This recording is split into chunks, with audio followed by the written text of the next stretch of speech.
and gloves, you'll get calluses. Well, update. There you go. Well, I think in your packets there should be a couple of flow charts, which is kind of the process that'll lead you through.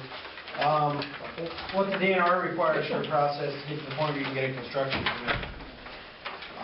You'll notice there's two of them. The thicker one is the planning part. It says that up at the top in parentheses there. And I think right now you guys are at, somewhere right in 6 there. You've submitted a preliminary engineering report, and that has been approved by the DNR. They have not yet approved the viability assessment. However, they have received that, so we have not got any consent back from them that they've approved that yet. So in the process, it kind of walks you through everything you have to do, whether it's the owner that does it, the consultant, or the DNR itself.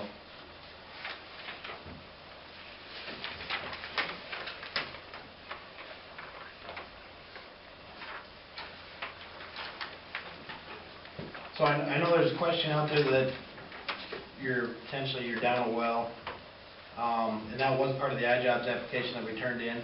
We're supposed to hear back on that the end of June is kind of what they're saying. So if you move ahead on something now, basically you can't get that funding for the well if it comes through.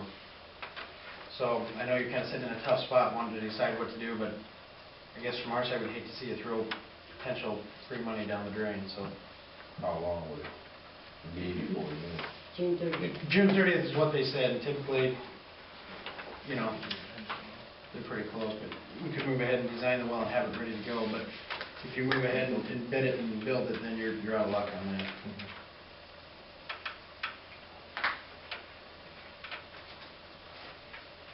Yeah, the first one is for the design, or the planning process that you have to go through to get there, and the second packet there, maybe your guys is all in one, but it's the actual design process. Can I ask a question? There's a ton of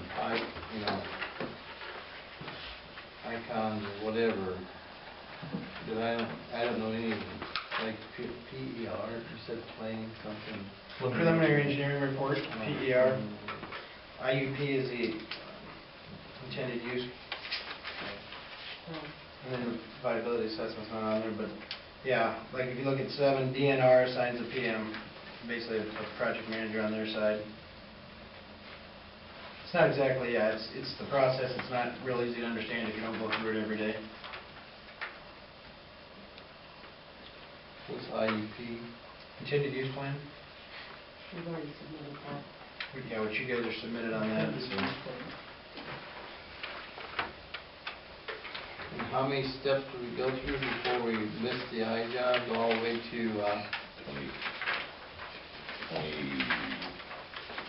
we get all the way through the planning, but once we get to the design, we're out? You'll find out at the end of June if you have the iJobs. And basically after that, then you can proceed forward with bidding the project. Okay. Yeah, you cannot bid it before that. If you bid it before that, you'd be ineligible for those funds. So basically, you're a month away from finding out if you get them. Well, bidding is way down the line. Yeah, you've got to go through these steps to get approval from the DNR on this, and they want to see, the site, the site survey, and you have to have a construction permit in hand. There's just a ton of documents that the DNR would require. Yeah, we'd actually have to do a design and submit that to the DNR, and they would have a review engineer that would check off on everything that's done, the plans and the specs. Review it to make sure it meets all their requirements. There was one in here about floodplain and wetlands.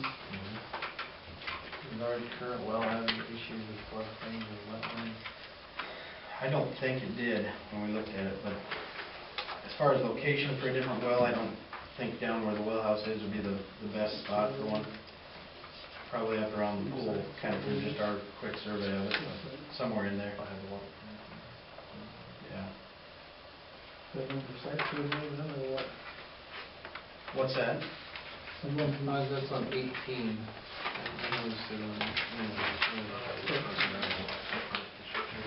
Yeah, it's not just The 4th page. No, 3rd page, John, 18. Oh, 4-page letter. Right, basically, stick a stake in the ground, the DNR comes and evaluates where you're looking at putting it. I mean, you have to have control around it and things like that, so.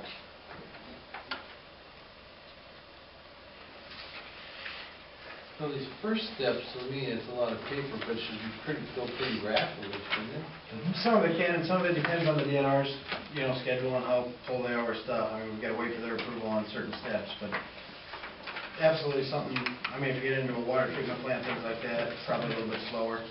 Something like this would be, probably move through the steps a little bit faster, so.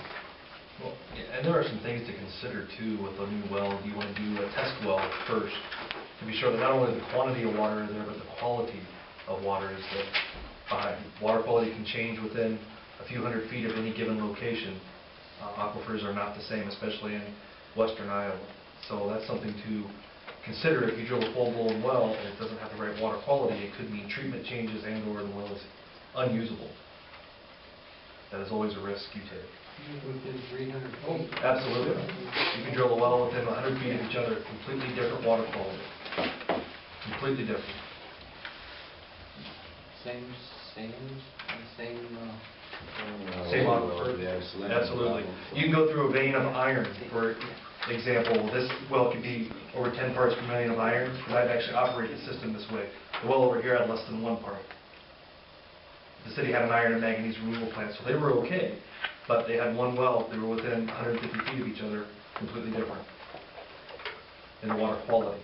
Well, So since you're moving, or potentially looking at a site for a well that is well beyond the current location, again, every city is different in how they want to approach that. You could do a number of test wells and then pick from the water quality and quantity which location was the best spot.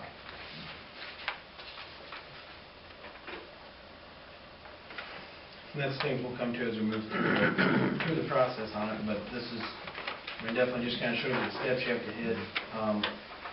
Forms you have to hit, there's a new permit number 6, that just got released, you have to meet regulations in that.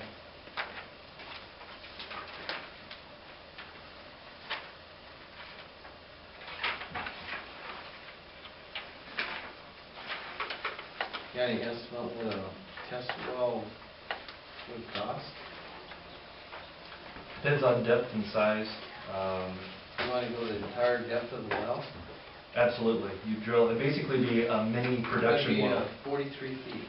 Be about, yeah, I was looking at some other, the depth, that's the great thing about western Iowa. You don't have to go much more than 50 feet. You hit pretty good quantity of water. Quality is sometimes a concern.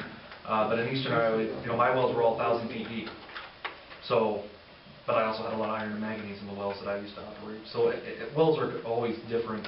But because of the depth, I think that test wells would probably be a pretty good feasible financial option anyway for trying to eliminate some risk on the city's part. A 4-inch test well, now that's a 4-inch, you probably could get by with a 3, maybe even a 2, but I wouldn't go small. Actually, I wouldn't go smaller than a 3. Could run you $3-4 grand a well. And if you drilled 4 or 5 of them, define locations. Now, Would you test after each one? see, and that's what I'm extrapolating on. I'm not a well driller, although I have been on that side before. There would then be testing that you'd want to do on the wells to figure out what type of quality is in that well. I don't know if you could do a well for that any longer. You could get some. We could put together an RFP, with a request for proposals, and have well drillers propose prices on doing 4 or 5 test wells. Or if the city said we want to do 3, but if the price is right, maybe we'll do more, but only commit to 3. As long as they would honor that price for multiple wells beyond that. They wouldn't have to remobilize, so to them it would make sense for a well driller to say, sure, if you want to do 4 or 5, that's more work for them. But then also you would have locations for future wells, whether if another well went down later on, you could always go back to this report and say, well, here we found a good quantity and quality of water. That could be a location for a future well. It's not like the data would only be good for this one project. The data like that would be good for future projects as well, as far as water source is concerned.